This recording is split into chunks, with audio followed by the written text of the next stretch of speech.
Is it a perfect game? Yes, it is! What a start to this Weber Cup!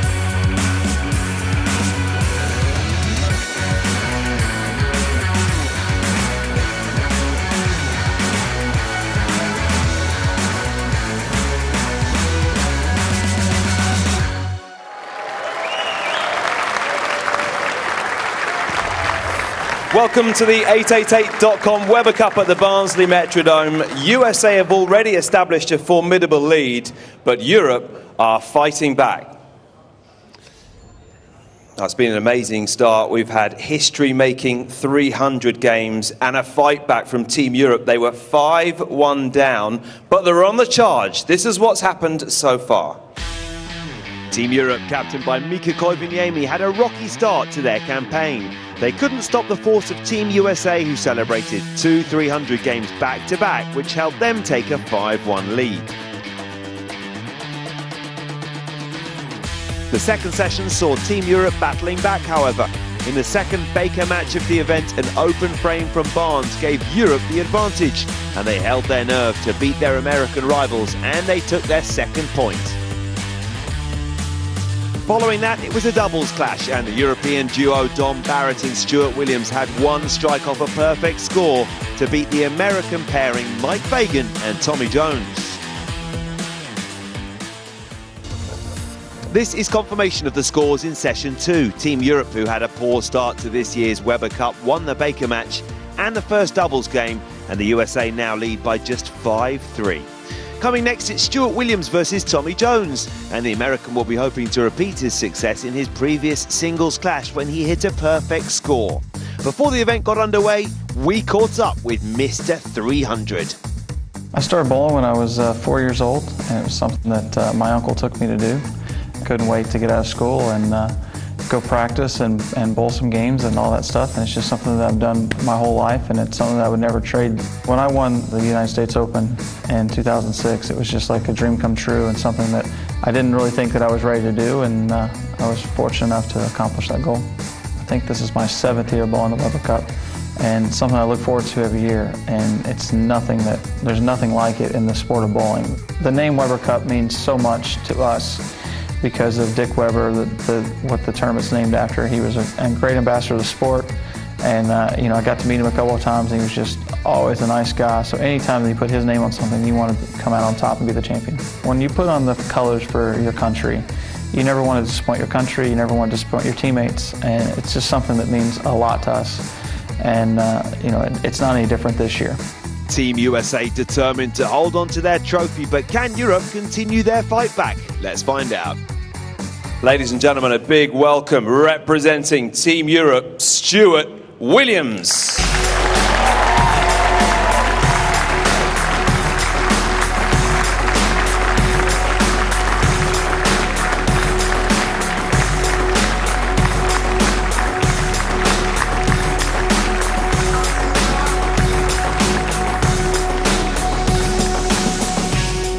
And now representing Team USA, Tommy Jones.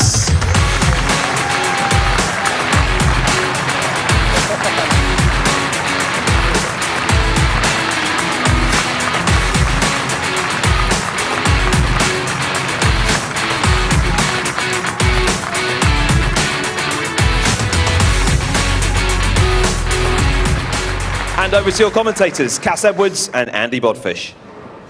Thanks, Tony.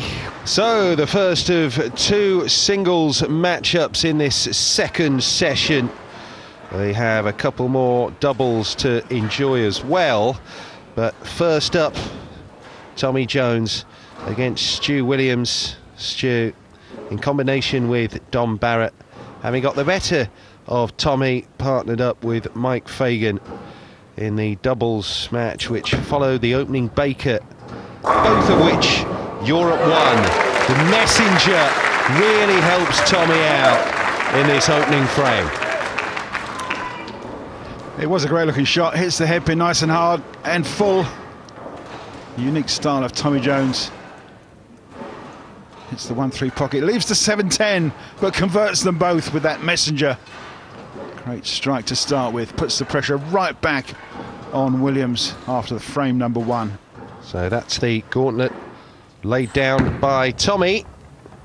Oh, Stu can't reply. That's a disappointing opening from the Englishman.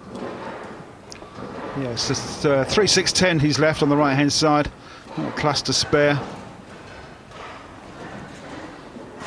We're joined in the box by Team USA captain Chris Barnes. Chris, welcome to the box. Thanks, Cass. Appreciate it. Oh, crikey. Dear, oh dear. Stu Williams open frame. Very open as well. That's a shocker. Chris, you're averaging 250 your side against Team Europe. It's devastating stuff. It's been pretty good, but they're on a roll right now and got some momentum. It's important for Tommy to come back here. You know, it's our best player on that third match, and so it's important for him to win this one for us and regain a little bit of our lead back. Yeah, that's right. Pretty heavy oil on this one?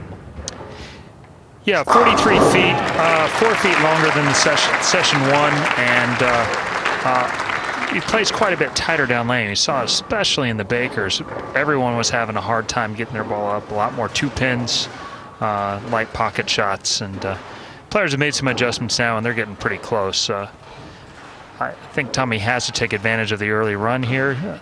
You know, Stu will miss inside on the first frame occasionally like that, but I have a feeling there's a lot of strikes coming for him now.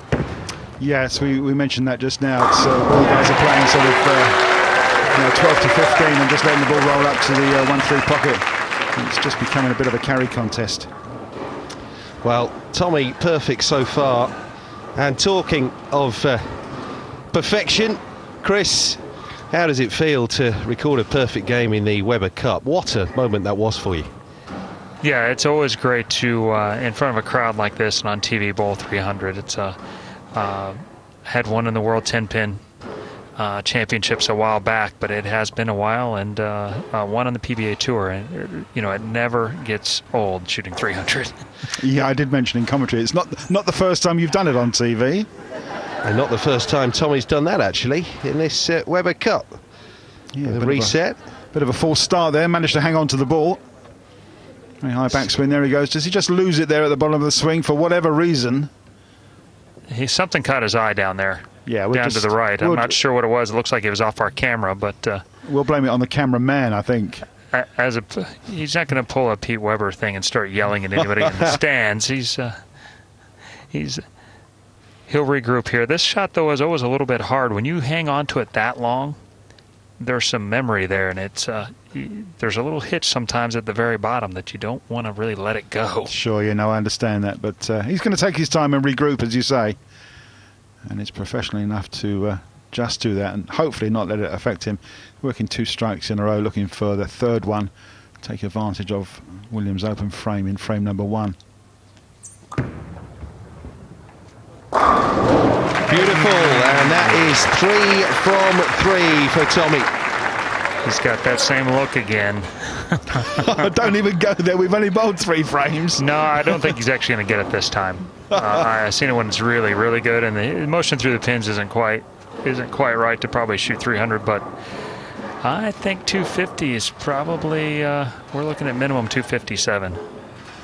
Well, looking from over 60 feet away from where we are, he looks pretty good and pretty lined up. It's one of the, I think, as sporting observers will say that it's a bit of a cliche. Golfers will say it's one shot at a time, or a snooker or a pool player will say it's one shot at a time. When you're building a perfect game, Chris, how early does the possibility, sort of present itself? I could be perfect here. Well, I think it just went through Tommy's mind right there. That look that he gave him was, uh-oh, I got it now. You guys are in trouble. But after 3 frames, normally you'd think maybe 6 or 7 or 8, it would cross your mind. But after 3 frames, Jones is thinking of a 300. Stu made a slight adjustment there with his feet on the approach and absolutely flushed the pocket. Yeah, he made an adjustment in the middle of that, at the very end of the Baker match, and moved in there. And since then, it's been really good for him. There's a fair chance he could go off the sheet as well.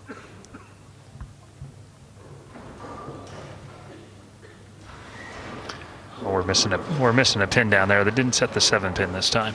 Yeah, the 7-pin was a bit scared. It saw TJ standing there with the ball in his hand and thought, I'm not going to play this game. So the pin spotter will set up 10 in the perfect triangle. Jones will take his time. Known him for a while. That last shot was pretty flush. He's going to move a little left here. If this one slaps the 10 out, it's going to be on for a big score. There they are, the 10 little soldiers, the Brunswick boys. Jones looking for 4 strikes in a row.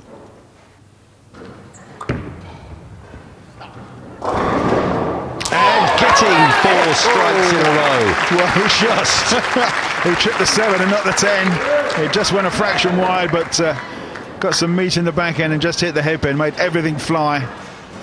Just look at this one. It's very light in the pocket. There's the 7-pin. Sweet little kiss right on the backside. Headpin goes down in the gutter and then pops back up just enough to knock it over. Guess there's a reason for those 520 revs that he puts on it.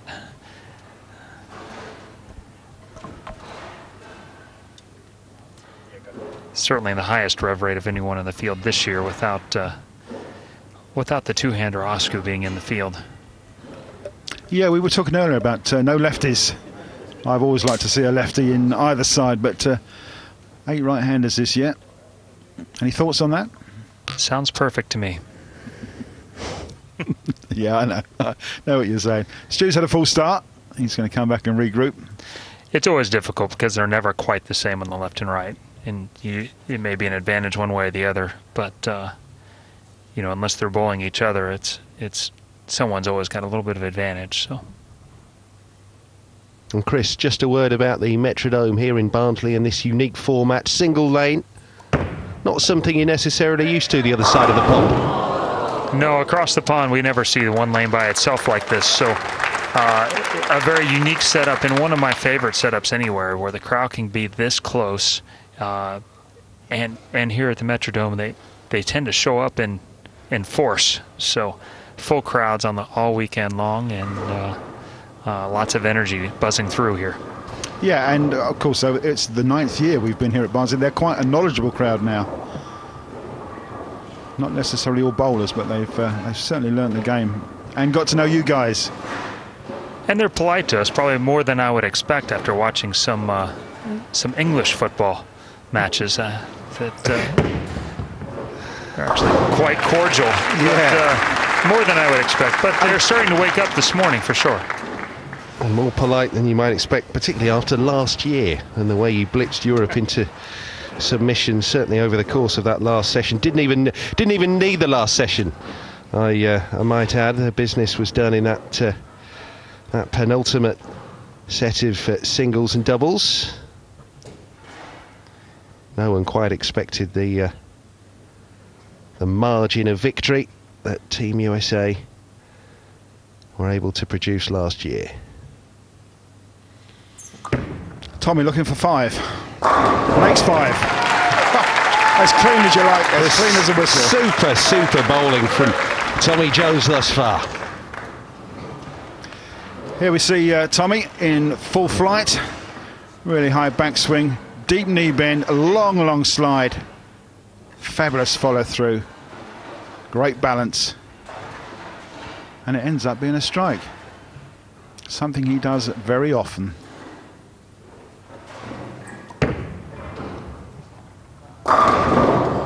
No, just not happening there for Stu. Leaving the 10-pin standing. It's another open frame. It wasn't a bad shot, Andy, but as you say, leaves the 10-pin ringing in the corner, and his score drops again down to a 246 maximum. While TJ is, whoops, it's just held on. I thought that might be going for the channel. Technically, it's a little bit light, like a half a board light at 60 feet, but it's really a bad break at this point. And 2 in a row, he's got to change his angle going through the pocket to make that shot's got to strike. You can't be leaving 9 on a shot that's that good.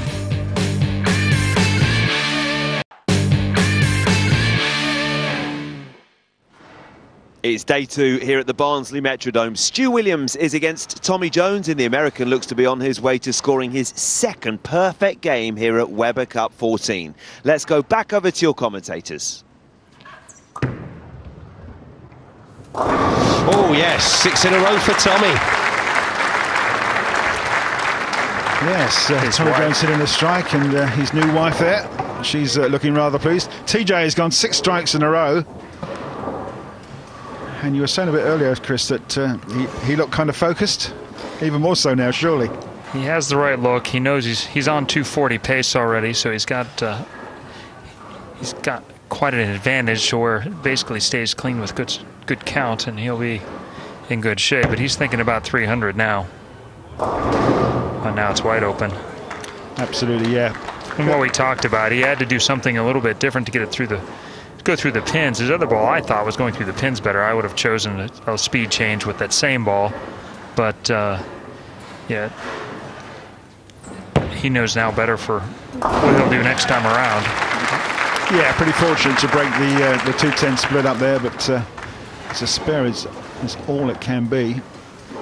His score is reduced, his maximum score is reduced yet again. And it's becoming a little bit of the Tommy Jones show as well. Everybody focusing on TJ now because he's gone 6 in a row, he's lined up, and well, we're all wondering how far he can go. Yeah, frame 7 here. Tommy still perfect, and the US pushing on towards their first point of this session. Yeah, the point is the most important thing rather than the 300, but it's always nice to see one again. 7 balls, 7 strikes for TJ. Chris, you weren't quite sure about that one, were you? I wasn't sure at the end. Every once in a while he gets a little forward and he'll spin one a little bit, but he caught that one better than I thought. That's a pretty good record there. Oh, absolutely, yeah. Just fantastic. Just 2 spares and 1 open? Yeah. 25 out of 28. Yeah. Pretty consistent. He needs 2 more just to be 90%. It's not that good. It's not even an A level. Oh, stop it. Stop it. You love him. Well, he's hit it and nudged it, but it's still there, that 10 pin. And Stu's just having a quick scratch. He's not quite sure what to do now. Just can't kick it out. Can't quite get that angle set. He moved deeper and went slower that time, what we talked about, but it didn't work that time. So he is a little bit... now this is an information gathering session for him. He'll try a few other things and try and find another option that will get him the ability to strike and try and keep up with TJ. The strategy that we used, the same as the Europeans used, to let Tommy bowl all 3 in a row and get comfortable, is paying dividends for him right now. Oh, absolutely, yeah. You know, we all like to just keep going game after game after game. The break in between is no good. But this one is done and dusted. It's now the Tommy Jones show. Yeah, 4 spares in a row from Stuart Williams. Tommy's blitzing him here. No, it won't be another perfect game for Tommy Jones. Of course, the all-important thing is that point for Team USA, but he would have wanted it. We all would have wanted it.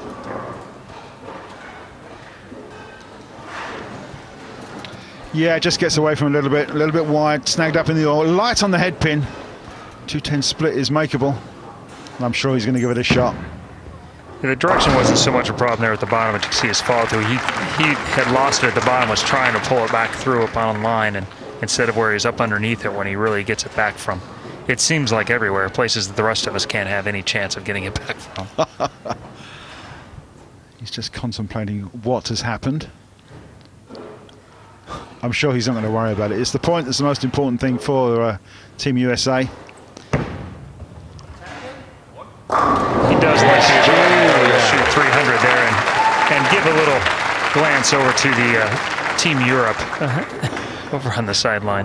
How many times can you do it in two or 3 days, though? Come on, once is enough. And you as well. Well, I think his opinion, he can give them the business just about every time. Absolutely, That's his preference. Yeah, absolutely. His record is stellar in this event in match play. I think it's time that the Europeans maybe suggested that another lane was brought in and perhaps some different lane conditions or Peterson bowling just to stop you guys in your tracks. Well, if Tommy was ever going to put a lane in his house, I think it would be this one. He'd pay to have it shipped over. Absolutely, yeah.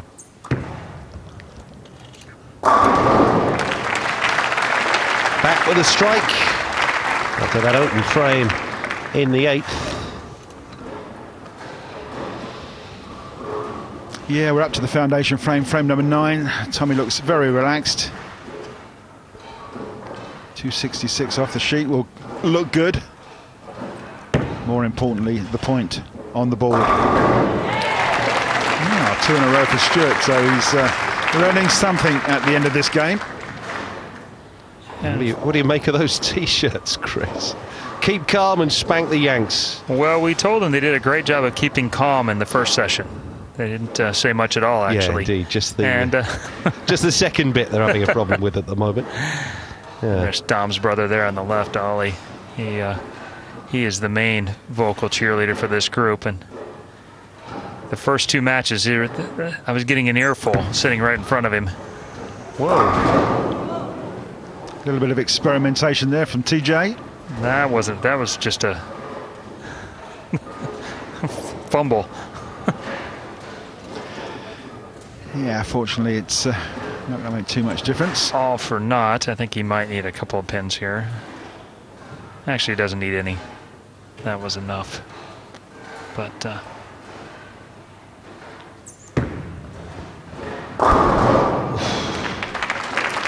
that's the 10-pin standing. Never mind. That'll actually lower his average on this lane, I think. To about 270. Yeah. Crazy scores. Great looking game. 234 for Tommy Jones. And the victory. Stuart just doing some experimentation here now. Move left again and slower again. And might be something you see later on as the next session will probably change the pattern again to something a little something of Ross Gibson from Kegel's liking. Absolutely, yeah. Yeah, Stu will bowl out here, but he's been beaten by Tommy Jones. 1 through the legs, 1 into the channel. Game over. Never mind. 6 for the United States now, 3 for Europe. Still lead in terms of this session. So Europe winning the Baker, then Dom Barrett and Stu Williams overcoming Mike Fagan and Tommy Jones, but Tommy Jones hitting back with that singles victory over Stu. The United States lead 6-3. Tony is laneside. Well done, Tommy. That was a great point. How important was it for you to win that point for Team USA, bearing in mind the start that Europe have had? Yeah, well, the Europeans had the momentum this morning with the Baker game and the doubles game, and then singles is where we won all of our points yesterday. So to continue the momentum in singles and get another point on the board and get closer to 17 it's really important for us. The fans over there, a lot of the European fans have got shirts on saying, "Keep calm and spank the Yanks," but they sounded pretty calm in that game because you just dominated from the outset. Yeah, you know, they have some cool slogans and stuff. I told them last night they probably should get one that they can back up, but yeah, they hadn't found that yet. So hopefully they stay quiet for a little while, but I don't look forward to it. The European team is so good, and they're going to come back, and this is far from over. Okay, well done. Tommy Jones with a point for Team USA. But can they win another one? Find out next.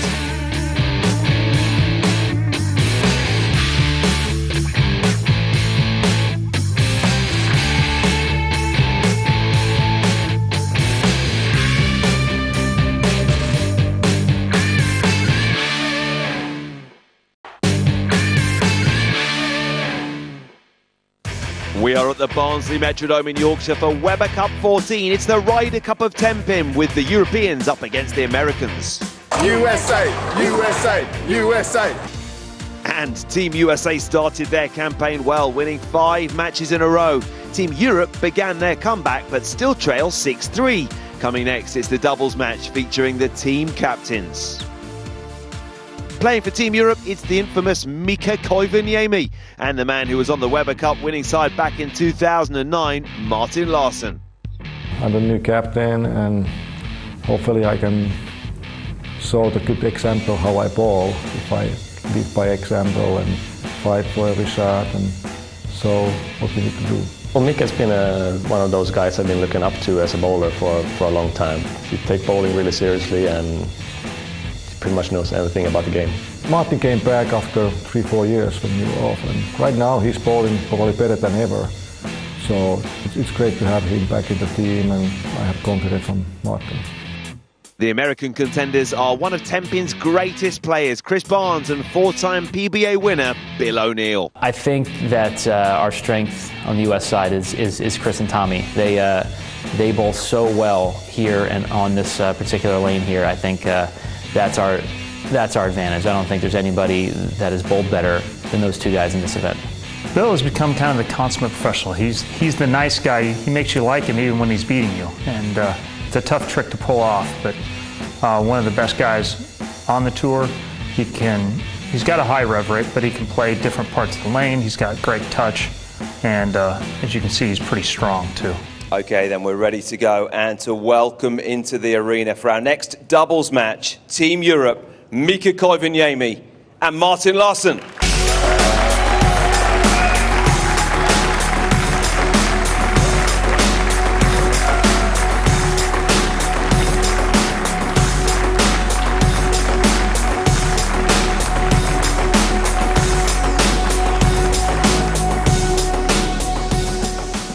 And now, representing Team USA, Chris Barnes and Bill O'Neill.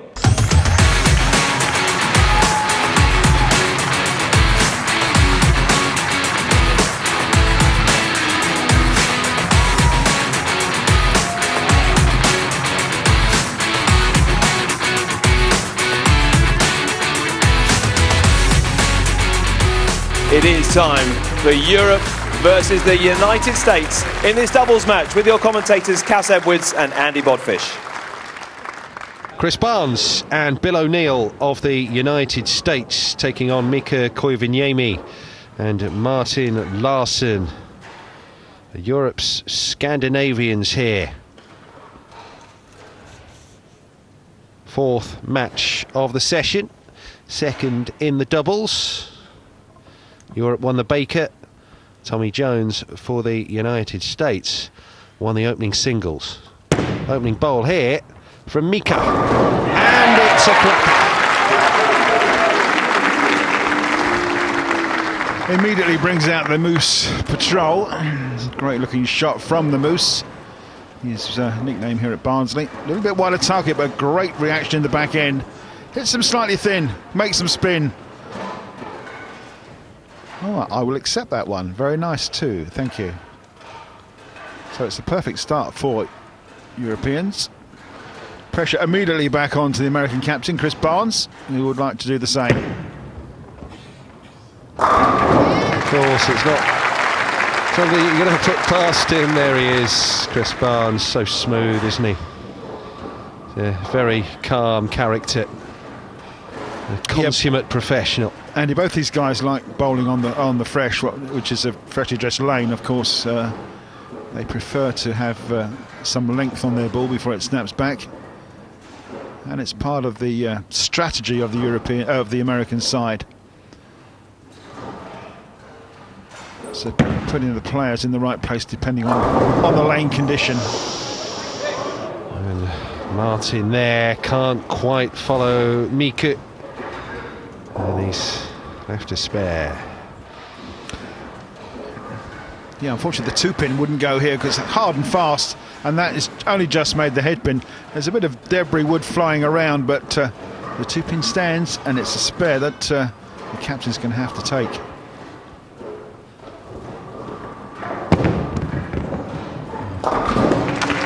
The trusty spare ball goes fast and straight, and the spare is made. But immediately Europe's maximum drops by 20 down to 280. You see that Martin's not happy with himself.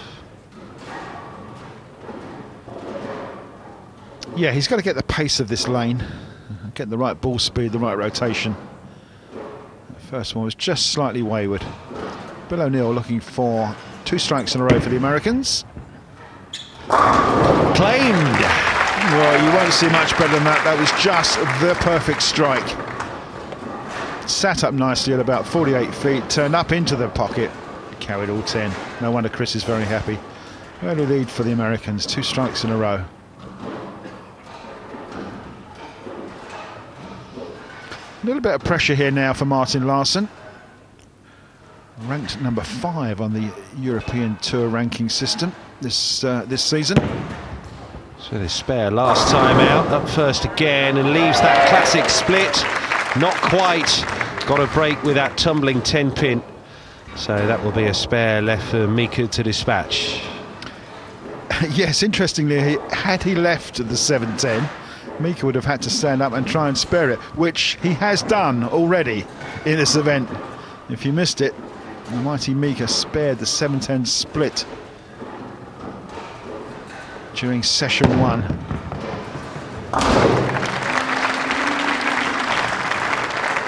Takes the single pin away, left-hand side of the lane, and again, unfortunately, the score is reduced. Every time the players don't strike, that score comes down from 300. And of course, every time Martin Larsson doesn't strike, Mika can only bowl spares. Here comes Chris Barnes for the Americans. Turkey. No. Well, hasn't that ball hurried on?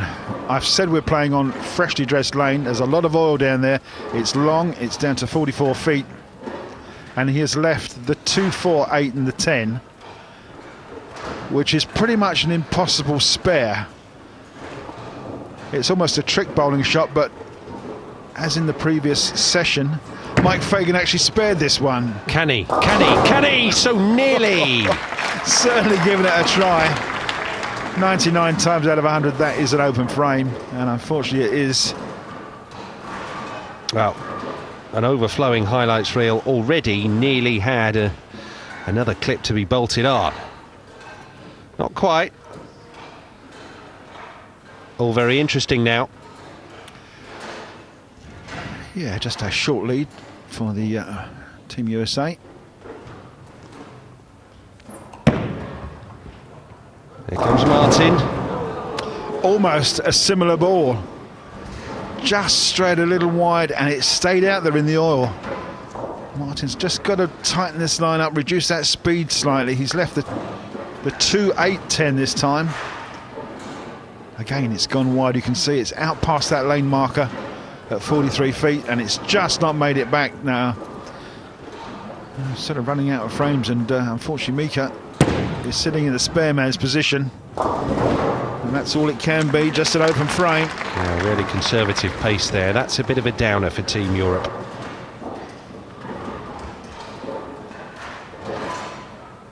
Two, 4, 5 maximum now for Europe.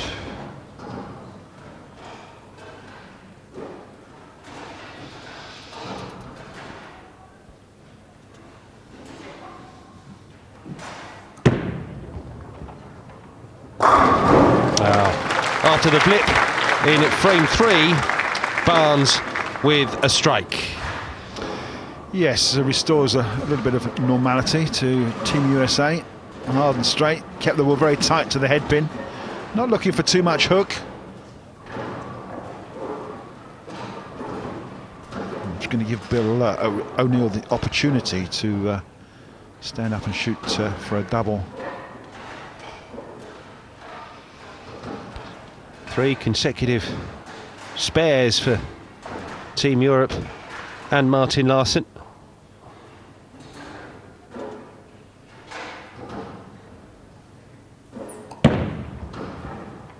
Not there though. That's more like it, Martin. A change of ball there from Martin Larsson, and it's done the business for him. Lots of rotation, it kept it tighter. Didn't look for so much width. Great reaction in the back end, and it carries all 10 pins. The 10 pin being the last one to go, and that's much better. Well satisfied, Martin Larsson. It's a high five from his captain as well.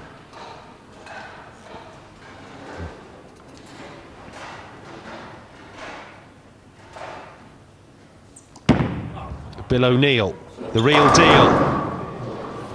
Well, no. Furious with that. Yeah, totally lost this ball at the bottom of the swing. Just came off his hand badly. It's left the 1-2-4. It's a spare for Chris Barnes to spare, but watch this one. It's just away from him, and it's way outside. Gets out to the second board there. No chance of making the head pin. Misses on the right-hand side, but it should be a straightforward spare. Didn't like it the moment he'd released.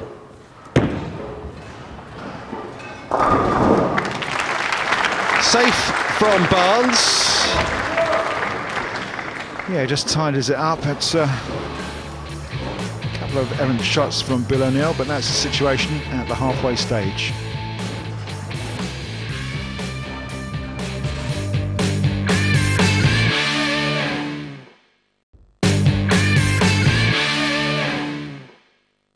Welcome back to the Weber Cup. It's a doubles match and there's just 1 point in it so far in this game. It's the 6th frame and Europe are up first as they try and hold their nerve. Let's hand back over to your commentary team.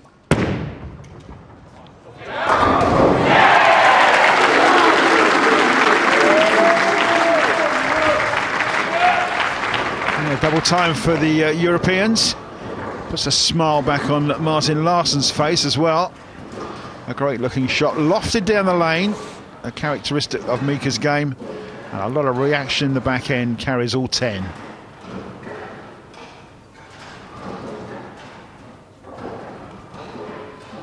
So, Team USA under a little bit of pressure. Bill O'Neill looking for 10. Great looking shot, well done, Bill. And that will please him and Captain Chris Barnes. They really couldn't afford not to strike there, they would have fallen further behind. Still nothing in it, just the 1 pin at the moment. 6 EBT titles for Martin Larsson. Back in the Weber Cup squad for the first time since 2009. Oh, Messenger turns away at the door. Just a little bit hard and fast, and as I said earlier, it's now Mika that has to spare the 7-10. Can he do it for 2 times in this tournament? We've had back-to-back 300s, Cass. He wouldn't put anything past this particular edition of the Weber Cup. 500 to 1. Go on! No. We were looking for not that time. Not that good. No, only a 50% result for him on the 7-10 split. Twice in 2 days, same player. That really would be something. Their score is decimated, unfortunately, by that big open frame. Barnes working on a strike, looking to turn the screw and do some real damage here. Yeah. And that's exactly what he's done. That is a great looking shot from the Team USA captain, Chris Barnes. Chris Barnes in profile. High backswing, deep knee bend, long slide, and just holds that position. Great looking profile there on the split screen of the USA captain, the #1 player in the world. Martin up again. That's better. Nailed it that time. Found the pocket. Got what he wanted.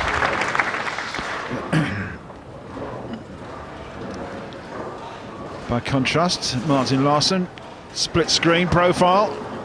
Once again, that deep knee bend for a very tall man. Holds it just on that one leg. Great follow through. Holds the position. Head nice and still. Man that plays on the PBA Tour with all these other players in the Weber Cup this year, making his mark around the world. A strike from Larsson's got Europe back kicking and screaming again, but it's the USA churning on with another strike from Bill O'Neill there. Yes, 31 pins, 33 pins the difference. With only 2 frames to go, both teams working on a strike. It's going to be difficult to see how, first of all, Europe can pull those pins back, and it's almost unbelievable to think that Team USA will give them away. Mika was the first foreign player to win the US Open. He hit that head pin very square, and that is not something that will please him whatsoever. That's probably the shot that loses this match. It's a huge split. It's makeable. Just a little bit tight on this shot. Again, great reaction straight through the head pin. It was the 3, 4, 6 and the 7. Give it a shot, Martin. Unfortunately he can't. It's just one pin, and I'm afraid the European score falls below maximum of 200, down to 175, and staring defeat in the face, I would suspect. 1 double, 3 opens. Not the greatest game, I'm afraid. And the strike from Chris Barnes clinches it really, and you have to hand it to Barnes's American team, having lost the first 2 matches of the day, the Baker and the first doubles, Tommy Jones, and now Barnes and Bill O'Neill will restore this advantage for the Americans in terms of the leaderboard. If Mika can strike out with 3 strikes in the 10th, the Americans will need 1 pin on their last shot. Of course, Mika can't strike out in the 10th. They have to change it around. It's a strike from Mika, so it's Larsson to take the next shot.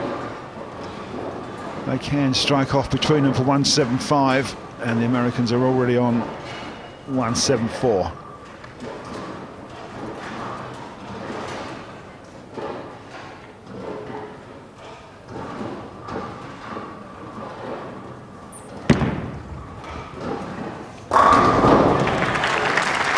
Clean as a whistle that time from Martin. He has 6 strikes so far from the Europeans, but unfortunately 3 big open frames has cost them really badly.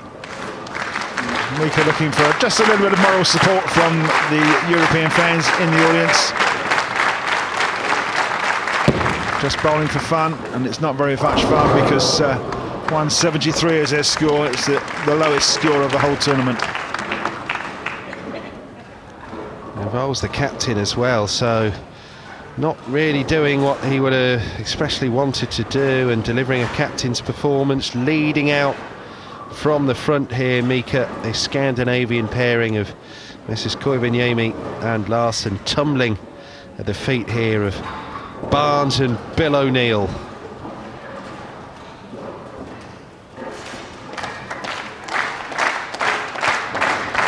Just the 1 pin for Bill O'Neill to hit.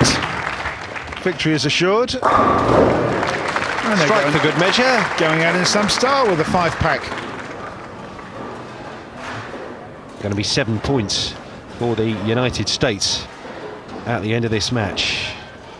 Well, they've bowled 8 strikes in this game. They've got 1 spare and 1 open, and all the rest have been strikes. So Team USA have pretty much kept up their average for the strikes. 1 more from the captain. And there is another strike. So the margin will be back to 4 for Barnes's United States, as it was at the end of the opening session. Yeah, very satisfied Chris Barnes there with partner Bill O'Neill. Going through the 240 barrier with this one. Strike for 244, and that will do very nicely. Thank you. Lovely stuff. So it's the United States winning their first doubles encounter of Weber Cup 14. 244, more than enough to punish Koivuniemi and Larsson's 173.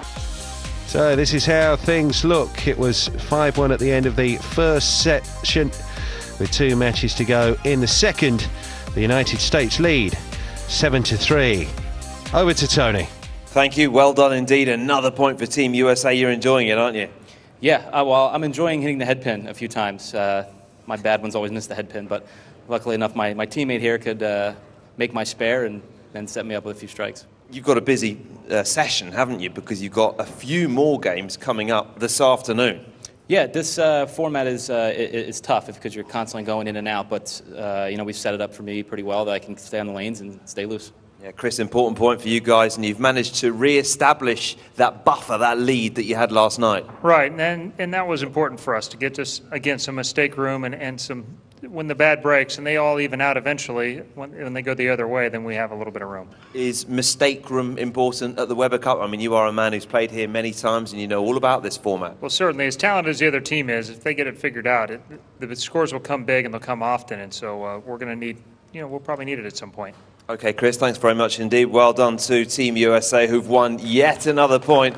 At the moment, the Stars and Stripes is flying high over Barnsley. Goodbye.